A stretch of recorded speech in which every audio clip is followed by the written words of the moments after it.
사회적 거리두기 1단계로 전환된 지 첫날입니다. 어제 하루 코로나19 신규 확진자는 100명에 육박했는데요. 내일부터는 대중교통과 의료기관에서 마스크 착용도 의무화됩니다. 보도국 연결해 봅니다. 김장현 기자.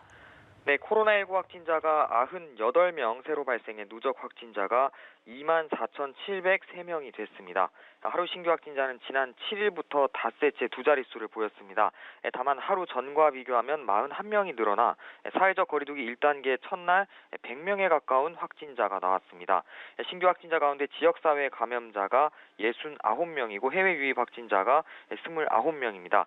지역사회 감염자를 지역별로 보면 서울 29명, 경기 17명, 인천 3명 등 수도권이 49명을 차지했습니다. 이외에 대전 13명, 부산 3명, 광주, 강원, 전북, 경남에서 각 1명이 추가 확진됐습니다. 해외 유입 신규 확진자는 29명인데 전날보다 17명 늘었습니다. 이는 지난 7월 말 이후 75일 만에 최다 기록입니다. 완치돼 격리 해제된 확진자는 36명 늘어 모두 22,729명이 됐습니다. 격리 치료 중인 환자는 1,541명이고 이 중 중환자는 87명입니다. 사망자는 1명 늘어 모두 433명이 됐습니다. 한편 내일부터 버스와 지하철 등 대중교통, 의료기관, 요양시설, 주야간 보호시설, 집회 시위장에서 마스크 착용이 의무화됩니다. 다만 한 달간 계도 기간을 두기로 해 본격 과태료 부과는 다음 달 13일부터 시작됩니다.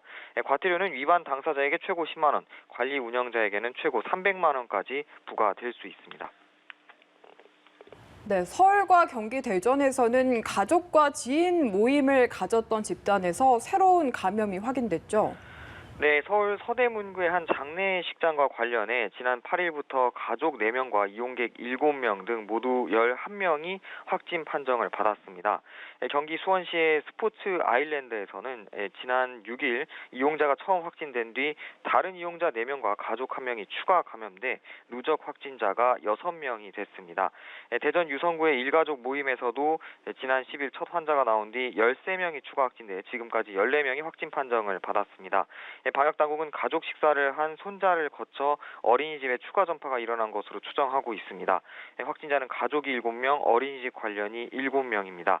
또 경기 동두천시 친구 모임에선 모임 참석자의 지인, 회사 동료 등 7명이 추가 확진돼 누적 확진자가 15명이 됐습니다.